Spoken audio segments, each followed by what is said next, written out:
This program is a presentation of UCTV for educational and non-commercial use only.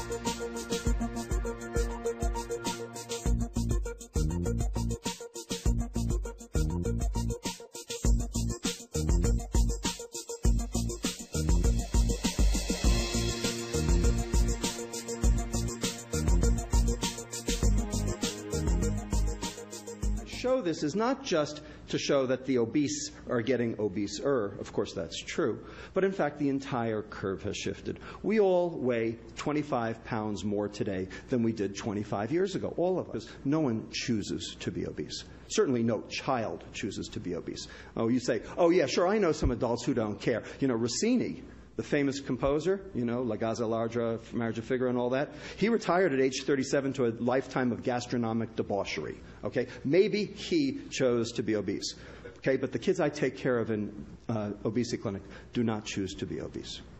In fact, this is the exception that proves the rule. We have an epidemic of obese 6-month-olds. Now, if you want to say that it's all about diet and exercise, then you have to explain this to me. So any hypothesis that you want to proffer that explains the obesity epidemic, you've got to explain this one too. Okay? And this is not just in America, these 6-month-old obese kids, but these are around the world now. We are all eating more now than we did 20 years ago.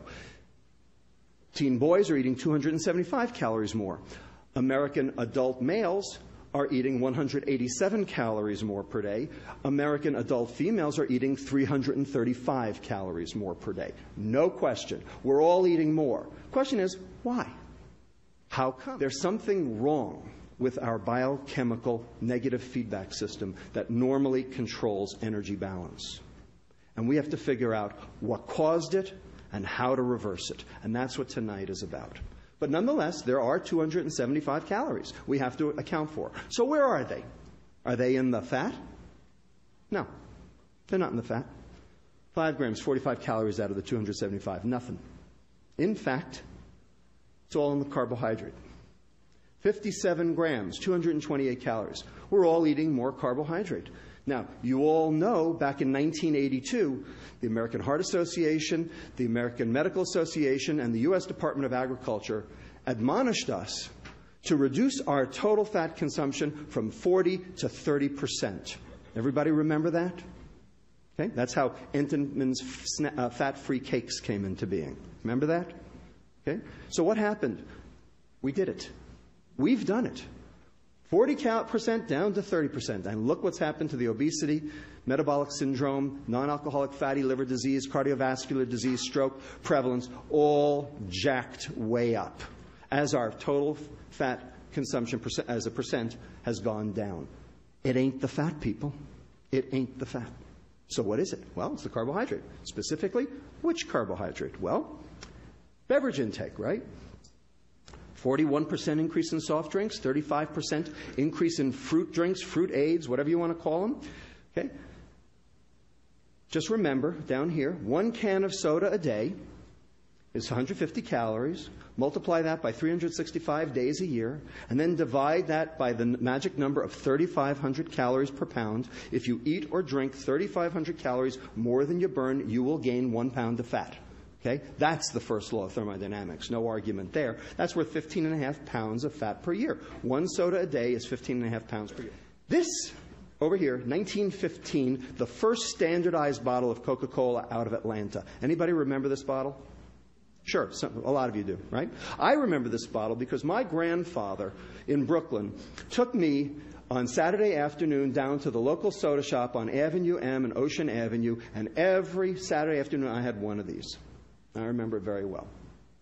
Now, if you drank one of those every day, assuming, of course, that the recipe hasn't changed, because, after all, only 2 people in the world know the recipe, and they're not allowed to fly on the plane at the same time, right? You know that, okay? Assuming the recipe hasn't changed, if you drank one of those every day for a year, 6.5 ounces, that would be worth 8 pounds of fat per year, okay? Now, in 1955, after World War II, and sugar became plentiful again and wasn't being rationed, we have the appearance of the 10-ounce bottle, the first one that was found in vending machines, and you probably remember that one as well. Then in 1960, the ever-ubiquitous 12-ounce can, worth 16 pounds of fat per year. And of course, today, this over here is the single unit of measure, right? 20 ounces. Anybody know how many servings are in that bottle? 2.5 8-ounce servings, that's right. Anybody know? Anybody who gets 2.5 8-ounce servings out of that bottle? That's a single serving, right?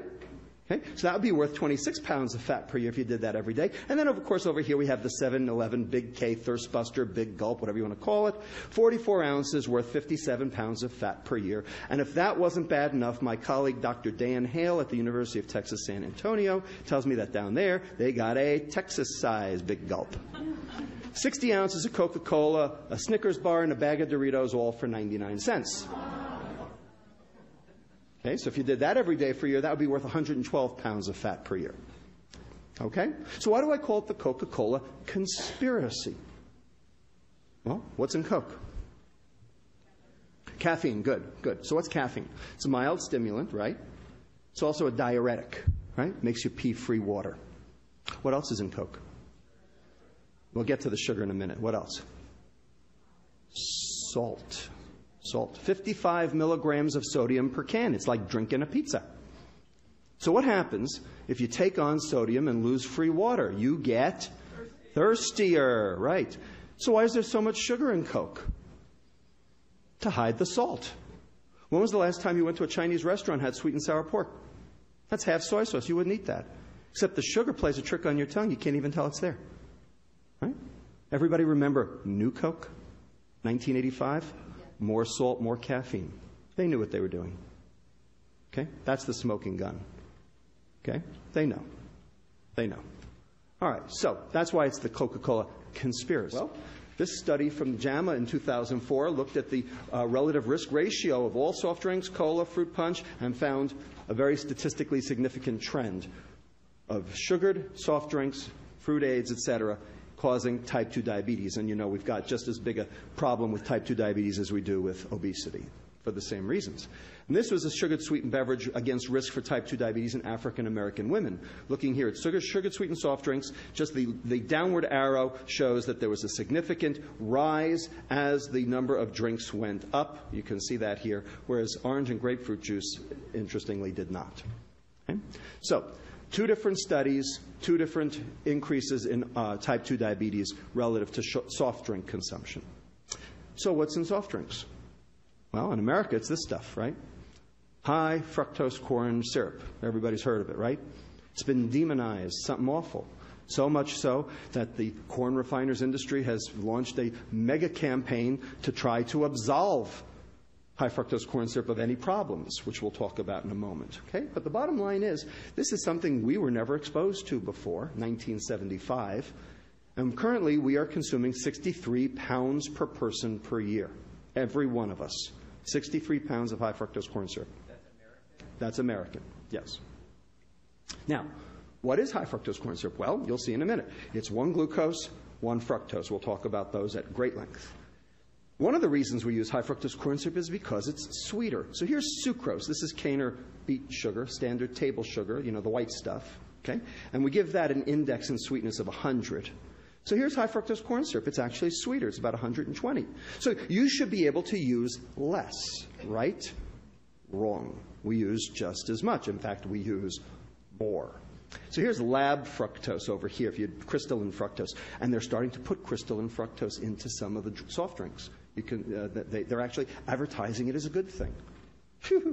And that's got a sweetness of 173. So you should be able to cut that way back, right? They're not. Lactose down here, milk sugar, it's not sweet at all. Okay? And glucose, I should point out over here, is 74. It's not particularly sweet, and we're going to get to that at the end. Okay? And what goes on with glucose.